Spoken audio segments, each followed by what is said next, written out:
네, 여러분 황성우 변호사 나오셨습니다. 오늘 여러분들 저하고 공부를 좀 단단히 해볼 준비를 좀 하시는 것이 좋을 것 같습니다. 재밌는 문제입니다. 여기 들어오기 전에 저하고 쭉 그 사건 개요에 대해서 얘기를 했습니다만은 참 다양한 측면이 있는 그런 문제들이어서 한번 저하고 같이 또 우리 황 변호사 모시고 법은 무엇인가, 무엇으로 우리는 처벌을 해야 되는 것인가 하는 그런 문제를 한번 토론을 좀 같이 공부하는 시간을 갖도록 하겠습니다. 황 변호사 모시고 어서 오세요. 네, 안녕하십니까? 감기는 다 아직도 진행 중입니다. 지금 우리 짜장면 하나 겨우 먹고 네, 시청자분께서 제 목소리가 좀 이상해도 양해해 주시기 바랍니다. 사건 개요. 예, 오늘 한번 보시죠. 예, 좀 틀어주세요. 예, 치과의사 그 보톡스 시술 사건이라고 제가 이름을 붙였는데요. 예. 사실관계가 치과의사인 피고인이 자신이 운영하는 치과병원에서 보톡스 시술법으로 주름 치료를 했습니다. 그러니까 주름 피는 거 소위 말해서 그 아가씨들이나 아줌마들이 하는 거 있지 않습니까? 미용 치료를 한 겁니다. 미용 치료를 했는데 이것이 치과의사기 때문에 치과의사로 면허된 것 이외의 의료 행위를 한 것으로 보고요. 예. 검찰에서 기소를 했습니다. 의료법 위반으로요. 그래서 1, 2심은 의료법상 치과 의료행위는 치아와 주위 조직 및 구강을 포함한 악안면 부분에만 한정되기 때문에 눈가와 미간에 보톡스 시술한 것, 특히 미용 시술을 한 것은 면허에 포함되지 않아서 유죄를 인정했습니다. 근데 이게 대법원에서 뒤집혀졌는데요. 1, 2심에서는 치과의사가 보톡스 시술한 것은 치과의사의 의료행위에 포함되지 않는다. 그렇습니다. 그러므로 유죄다 한 건데 대부분에 가서 뒤집어졌고. 그렇습니다. 한번 법을 한번 보시죠. 밑에. 자, 의료인이 아니면 누구든지 의료행위를 할 수 없어요. 여기는 뭐 당연한 거고요. 뒤에 후단에 의료인도 면허된 것 이외의 의료행위를 할 수 없다. 이렇게 규정하고 있습니다. 이것을 어기게 되면 5년 이하의 징역이나 2천만 원 이하의 벌금에 처한다. 이렇게 규정이 되어 있습니다. 대법원에서 다수 의견하고 소수 의견하고 아주 치열하게 다퉜는데요. 텍스트가 좀 많지만 어렵지 않기 때문에 쭉쭉쭉쭉 넘어가시면서 다수 의견이 주장하고 소수 의견이 반박하고 다시 그 소수 의견에 대해서 다수 의견이 재반박을 하고 다시 재반박에 대해서 소수 의견이 또 재반박을 하는 요까지 한번 흐름을 보시고 주필님과 말씀을 또 나눠보도록 하겠습니다. 한번 보시죠. 넘어가십시다. 요 다음 페이지. 근데 치과의사에 대해서 의료법상 치과 의료행위라 함은 하고 규정이 되어 있겠지. 그게 분명치가 않습니다. 아, 그래요? 지금 저 위에 사실관계에는 왜 이런 게 나오노?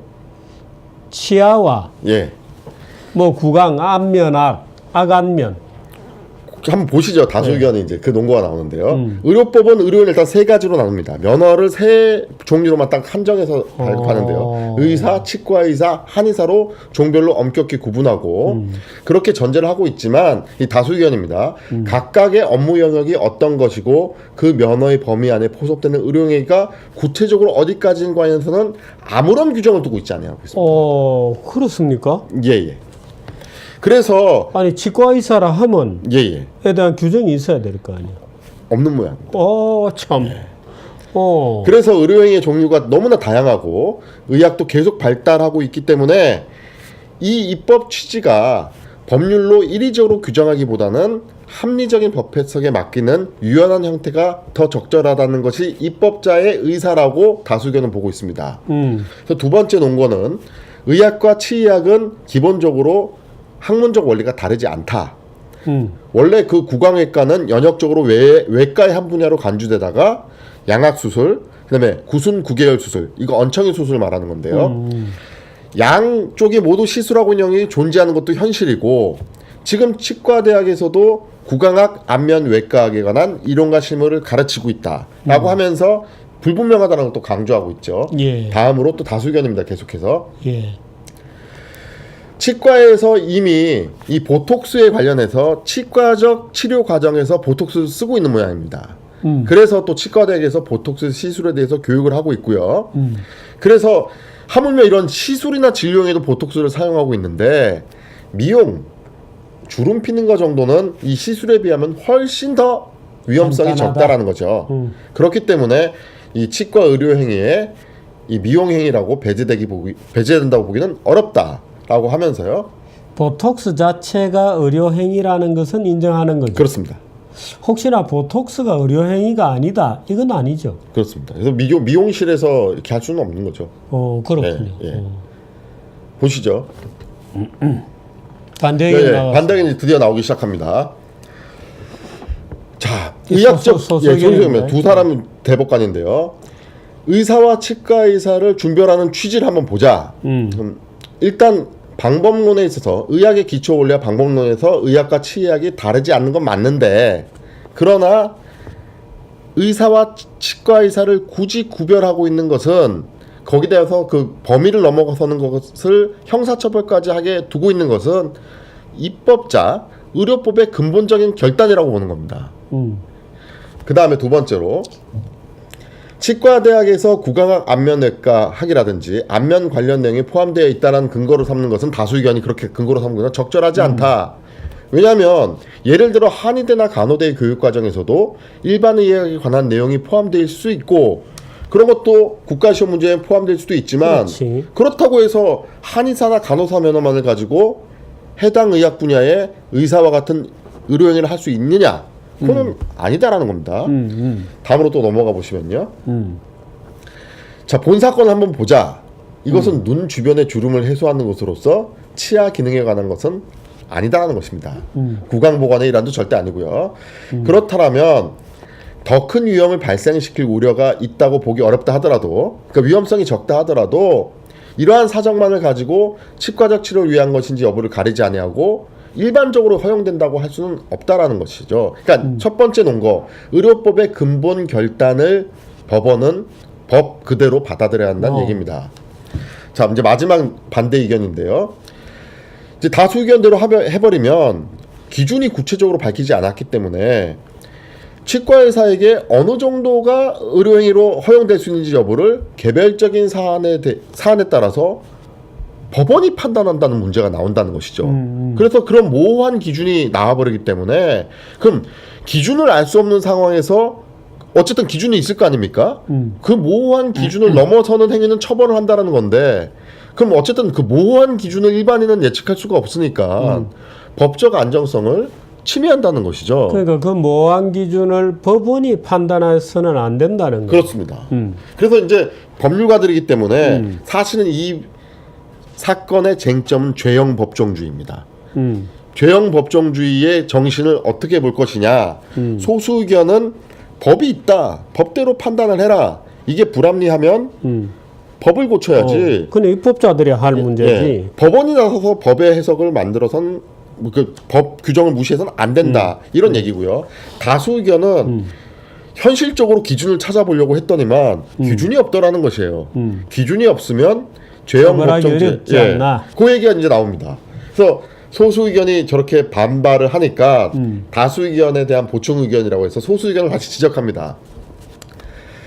선언적으로 이 어떤 구분을 할 수가 없다라는 겁니다. 그렇기 때문에 어떤 형벌 조항의 포섭 범위가 불분명하면 그거에 대해서 처벌할 수 없다고 보는 것이 죄형 법정주의 핵심인 명확성의 원칙에 따른 것이다. 이렇게 하고 있고요. 다시 다수 의견이 이렇게 반박을 하자 소수 의견이 여기서 재반박을 합니다. 그렇다면 구분이 모호하다고 하는데 우리가 볼 때는 니네가 모호하다고 하는 것이지 다수 의견이 모호하다고 주장을 하는 것이지 우리가 볼 때는 모호하지 않다라고 얘기하는 겁니다. 그러면서 스스로 모호하다고 주장을 해놓고 거기다가 이제 죄형 법정주의를 들이밀어서 처벌하지 말자라는 것은 모순되는 논리를 들고 나왔다. 이렇게 재반박을 하고 있는 것이죠.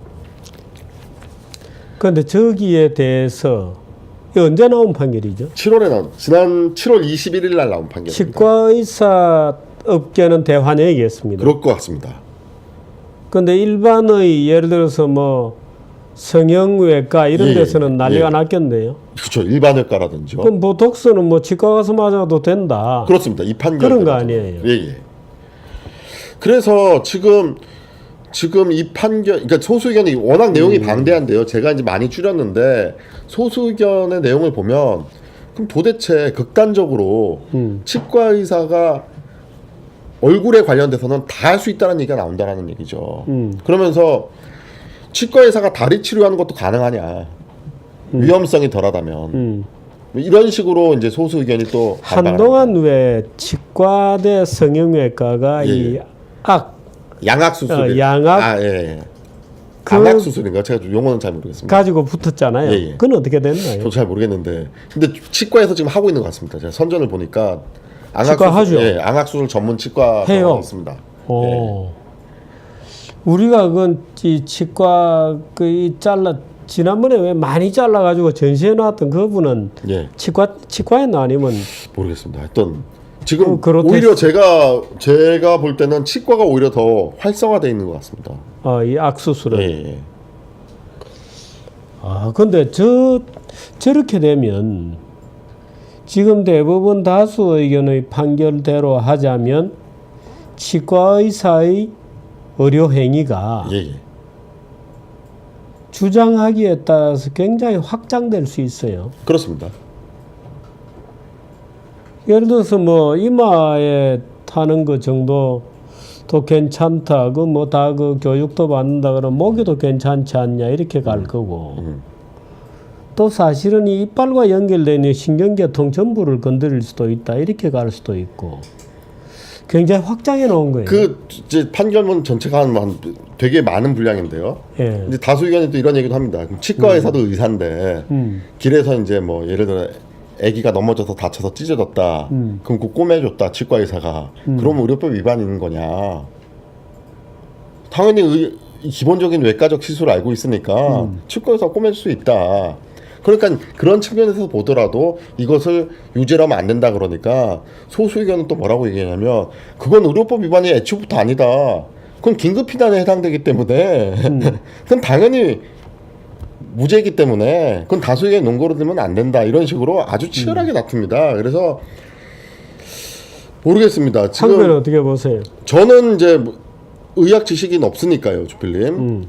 의학 지식은 없는 상황에서 그냥 법률가 입장에서 본다면 이거는 일종의 사법 적극주의냐 사법 소극주의냐의 대립인 것 같습니다. 지금 다수 의견은 적극주의입니다. 그렇습니다. 사법 적극주의입니다. 법원이 주도적으로 법을 한번 해석해보고 한번 바꿔보겠다라는 건데 제 평소 신조는 사법 소극주의이기 때문에 입법자가 법을 바꾸던지 해야지 아니면 구체적인 규정을 마련해야지 법원이 이렇게 나서가지고 그러니까 면허 범위 내의 의료 행위인지 아닌지는 판사들은 우리가 판단하겠다. 이건 좀 아닌 것 같습니다. 그래서 저는 소수 의견을 지지합니다. 그런데 1, 2심에서도 공방을 벌이는 쌍방이 예. 예를 들어서 전문가들 말하자면 예. 동료 치과 의사라든지 또는 일반의라든지 예. 외과 의사들의 증인으로 많이 채택했을 그렇습니다. 거 아니에요. 의견서도 뭐 엄청나게 받았던 것 같습니다. 그래서 1, 2심에서는 이거는 치과 의사의 의료 행위라고 치과 의사가 할 수 있는 의료 행위에 포함해서는 안 되겠다고 판결하는 것을 예. 대부분이 지금 깨끗하게 그렇죠. 뒤집어 놓은 예. 겁니다. 그러니까 업으로 하는 거 아닙니까? 의사가 면허를 가지면 그 면허에 대한 걸 업으로서 이제 소득 활동도 하는 것인데 지금 1, 2심 같은 경우는 어쨌든 의료법에서 상시적인 의료 행위는 자신의 면허 범위 안에서만 하는 것이 국민 보건의 입장이나 건강 증진에 도움이 된다라고 의료법이 규정을 하고 있기 때문에 그에 따라야 된다라고 보는 반면에 이제 대법원은 이제 뭐 의학이 발달하고 경계가 모호한데 꼭 그렇게까지 기계적으로 할 필요 있느냐. 그리고 의사나 치과 의사나 기본적인 시술이 이런 표현은 좀 뭐하지만 굳이 말하자면 양의학에서 나온 거기 때문에 원리가 다르지 않기 때문에 뭐 허용해야 된다고 하지만 제가 볼 때는 법 해석의 문헌을 넘는 게 아닐까 하는 생각을 하고 있습니다. 아니 저게 일반적으로 허용이 되고 있는 현실하고 처벌하는 법하고는 다른 거거든요. 근데 어떻든 저렇게 확장적으로 해석을 해놓으면 기존의 보톡스도 일반 외과 의사들의 의료행위에 포함된다고 생각해왔던 일반 의사들의 반발이 굉장히 했겠는데요. 예. 죄송합니다. 그 뭐 의료 관련된 매체라든지요, 인터넷 같은 매체들을 보면은 엄청나게 지금 반발이 나오고 있는 것 같습니다. 더군다나 1, 2심에서 비교적 제가 볼 때도 크게 무리가 없이 일단은 뭐 아주 나쁘게 표현하더라도 현상 유지적 예, 예. 판단을 한 거 아니에요, 예, 예. 그죠? 근데 대부분이 갑자기 모호하다는 이유를 들어서 치과에서 다 할 수 있다 이렇게 판결해 버린 건데. 근데 이게 제가 볼 땐 또 문제점이 있는 게, 이런 판결은 결과적으로 헌법재판소만이 법률을 무효로 할 수 있는 권한을 가지고 있는데 사실상 의료법을 대법원이 부여한 거나 마찬가지라는, 뭐 이게 과한 해석일 수도 있습니다만 엄연히 의료법은 구별을 하고 있는데, 그것을 현상학적인 사실관계를 보고 다시 한번 재판단을 해보겠다라고 나온다는 것은 그 소수의견의 견해처럼 의료법의 근본 결단을 없앤다는 측면이기 때문에, 이런 사법 적극주의가 계속 된다면 이 권력 분립의 문제도 저는 발생할 수 있다고 봅니다.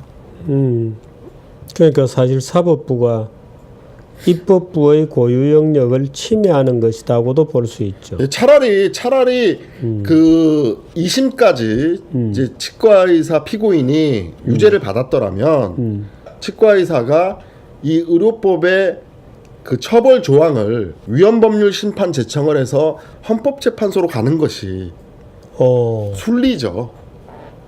대법원에서는 법률에 대해서 무효로 할 수 있는 권한이 없는데, 이 해석론적으로 사실상 무효한 거거든요. 그렇지. 이거는 약간 좀 제가 볼 때는 법치주의에 맞지 않는 것 같습니다.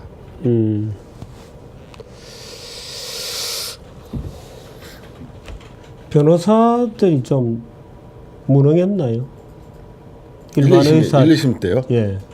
뭐 어쨌든 3심 대법원에 올라갔을 때는 대법관 출신 변호사가 붙었습니다.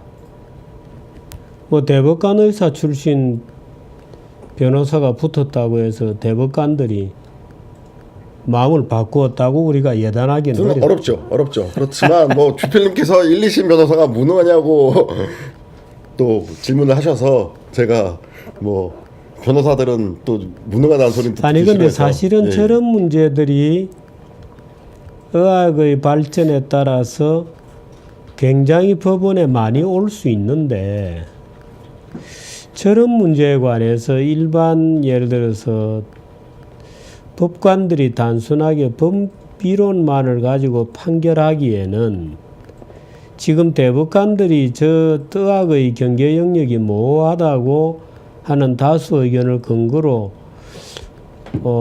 치과 영역에 포함될 수도 있다고 판결한 것은 제가 볼 때는 무리예요. 그러니까 저런 문제가 많아지거나 하게 되면 저거는 판사들의 판단 영역이라기보다는 뭐 학회라든지 이런 데 충분한 정은 절차를 거쳐서 그야말로 과학적인 어떤 연관관계를 찾아서 정리가 되는 게 맞지 싶어요. 물론 그게 우리나라에서 그렇게 되면 금방 또 정치 문제가 되어서 패거리 싸움이 된다는 위험성이 있기는 하지만, 어디까지나 그 과학적 연관관계를 찾아서 과학적 인과를 따져서 이것은 어디의 영역에 속하는 것이라고 판단하는 게 맞는 것 같은데.